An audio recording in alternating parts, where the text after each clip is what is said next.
Est-ce que tu t'es déjà demandé qu'est-ce que les riches font et que les pauvres n'arrivent pas à faire ça?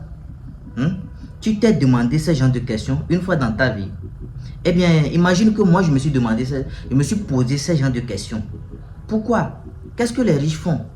Et que s'ils prennent au moins 1 million, ils font ça et ça double au moins 2, 3, 4 millions. Et que les pauvres n'arrivent pas à faire ça. Qu'est-ce qu'ils ont si exceptionnel comme ça? Tu vas voir un riche. Déjà à 18 ans, à 22 ans, il a déjà augmenté ses capacités à attirer plus davantage d'argent dans sa vie. Et le problème est que les riches continuent toujours par s'enrichir et les pauvres sont là toujours à être pauvres. Donc moi je suis parti faire des recherches sur quelques aspects pour savoir pourquoi les riches continuent pas à être riches et les pauvres demeurent toujours pauvres. Et ce genre de recherche là, c'est ce genre de recherche que je vais partager avec toi dans cette nouvelle vidéo. Pourquoi les riches auront tant de richesses et nous serons ici? Parce que moi aussi je ne suis pas encore riche. Je me débrouille. J'ai aujourd'hui ce qu'il me faut pour manger. Mais être riche est un autre état d'esprit. Être riche est une autre dimension. Donc les amis, c'est très important de rester jusqu'à la fin de cette vidéo pour pouvoir savoir toutes les étapes, pour pouvoir savoir toutes leurs habitudes. Parce que leur état d'esprit est dû à leur habitude. Et dans cette nouvelle vidéo, c'est ça que je vais te dévoiler. Donc reste jusqu'à la fin pour ne pas rater certaines choses qui seront très utiles à toi. Et si tu n'es pas encore abonné, abonne-toi. Fais beaucoup de partage. Like cette vidéo et on se dit à tout à l'heure.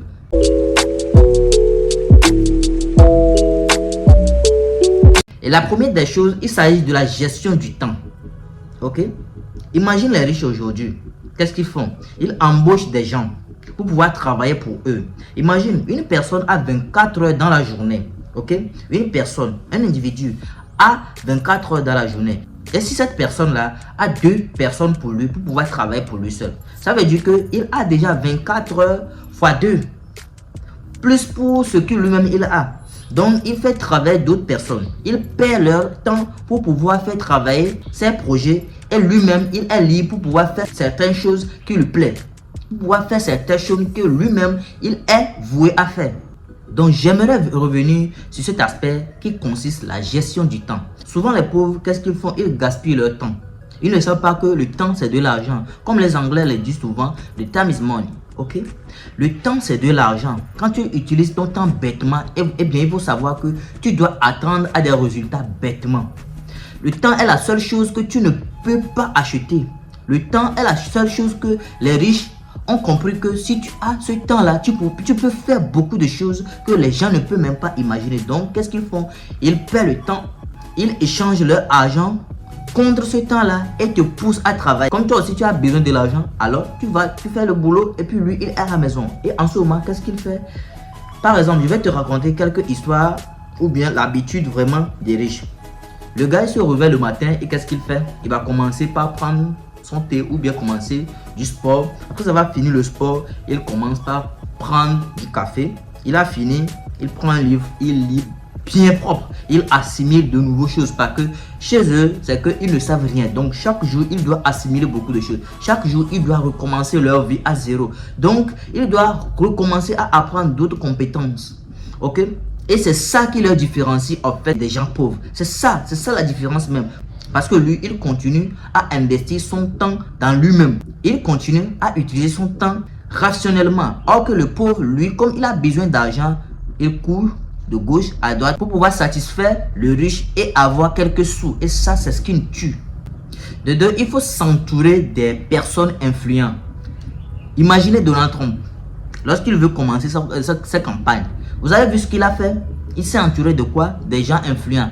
Un homme influent, on peut parler de Mark Zuckerberg, on peut parler de Jeff Bezos, on peut parler de Elon Musk. C'est ces gens de personnes qui sont des influenceurs. Ne regardez pas nos grands frères, nos grandes soeurs qui sont sur les réseaux sociaux, qui se font appeler des influenceurs. Non, eux, ils ne sont pas là pour nous influencer en fait. Les grands influenceurs, on veut parler de Elon Musk, on veut parler de Jeff Bezos. Regardez la manière dont Elon Musk influence la vie des jeunes, la vie sur Twitter aujourd'hui. Ça, on appelle ça des influenceurs. Et il faut savoir que quand tu suis 5 personnes qui sont riches, il faut savoir que la 6e personne, ça serait forcément toi qui serais riche encore avec eux. Mais si tu suis 2 ou 3 tarés, tu penses quoi? Donne-moi ton avis. tu serais la quatrième personne qui serait carré avec eux.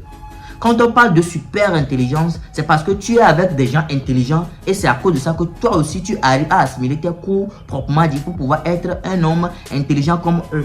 Mais si tu suis les gens, des personnes qui n'ont rien à foutre de leur vie, il faut savoir que toi aussi, arrivé à un moment, tu vas commencer par minimiser les risques, tu vas commencer par s'en foutre de la vie et ça, tu sombres dans la dépression, tu sombres dans la destruction de ta propre vie.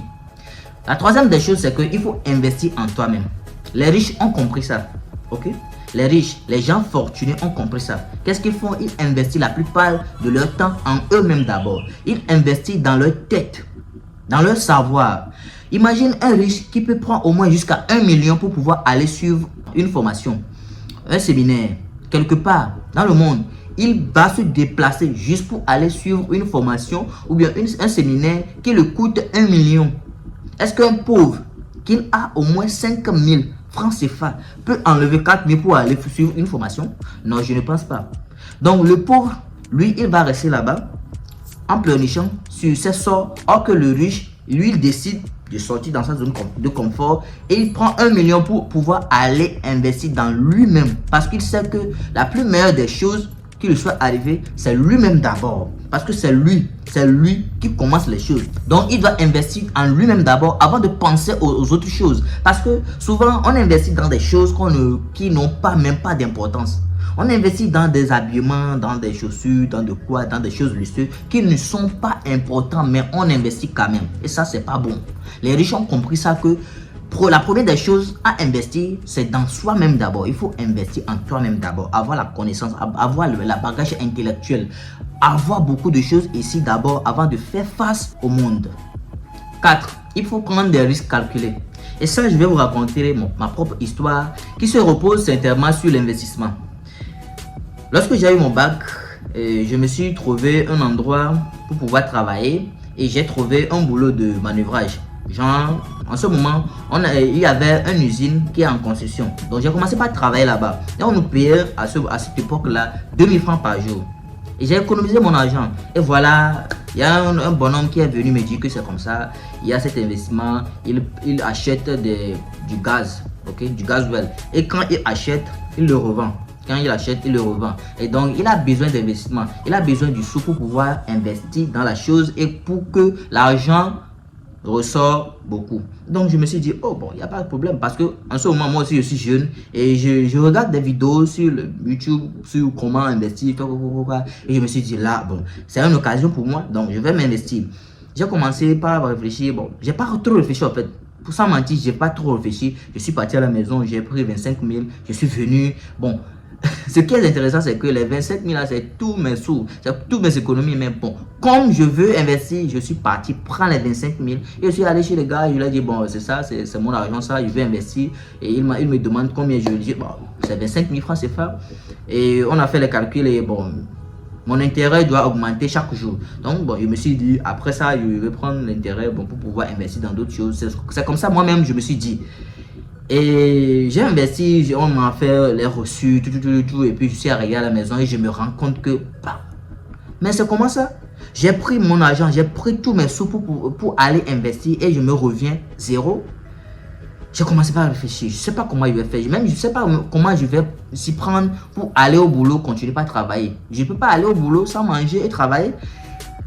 Les choses ont commencé par tourner dans ma tête, je me suis dit, ah ça, j'ai fait un bêtise. J'ai fait un bêtise. C'est certainement j'ai fait un bêtise. Parce que après quelques temps, le gars a disparu. Je ne le retrouve plus. Et je ne sais pas comment il a fait avec mon argent. Et je lui contacte, mais bon, ça ne va pas. Ça ne décroche plus. Arrivé un moment, je l'ai trouvé, je lui ai dit, ah, mon ami, c'est toi ça? Et où sont mes 25 000 francs CFA? Il me dit, c'est comme ça, les choses sont mal tournées, que bon, il y a beaucoup de gens qui l'ont convoqué. Je me suis dit, bon, c'est bon. Ça m'a servi de leçon. Arrivé à la maison, j'ai repensé, je me suis dit, si c'est que j'avais calculé les risques, si c'est qu'au moins j'avais pris mon temps pour pouvoir réfléchir à propos de ça, est-ce que cette chose-là allait m'arriver? J'ai dit non. Ok, ça ancré ici. Ça ne va plus jamais se répéter parce que ça, j'ai appris quelque chose de ça. Ok, donc je vous en prie beaucoup, avant d'investir, avant de faire quelque chose, avant de prendre quelque chose comme risque, il faut bien calculer ça. Les riches ont compris ça. Tant bien que les riches prennent des risques, il les calcule parfaitement avant de rentrer dans ce genre de monde, avant de rentrer dans ce genre d'activité. Donc, il faut toujours calculer ces risques avant de les prendre. C'est très important. Et la cinquième des choses pour pouvoir clôturer, c'est qu'il faut avoir une vision longue sur l'avenir. Ok? Qu'est-ce que tu fais aujourd'hui? Qu'est-ce que tu entreprends aujourd'hui et que tu regardes seulement ici et que tu regardes seulement le présent? C'est pas bon. On dit en Afrique souvent, une vieille ou bien un vieux qui est assis sous un arbre regarde plus loin qu'un jeune qui est monté au tronc d'un arbre. Ok? Donc je vous en prie beaucoup. Qu'est-ce que tu fais aujourd'hui et que tu regardes juste le présent? C'est pas bon. Il faut aussi regarder sur le long terme. Parce que aujourd'hui, on se débrouille. C'est pas pour aujourd'hui en fait. C'est pas pour aujourd'hui. Les millions, les milliers, les centaines d'argent qu'on encaisse aujourd'hui, c'est pas pour aujourd'hui. Parce qu'arrivé à un moment, tu n'auras plus tes forces.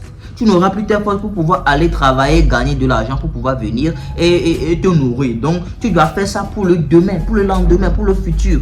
Et que si il arrivait que tu perds tes forces, là, tu peux au moins utiliser tes économies pour pouvoir avancer, pour pouvoir s'en sortir. Donc, je vous en prie beaucoup. Si vous voulez faire quelque chose, il faut penser. Il faut se souvenir de l'avenir. C'est très important.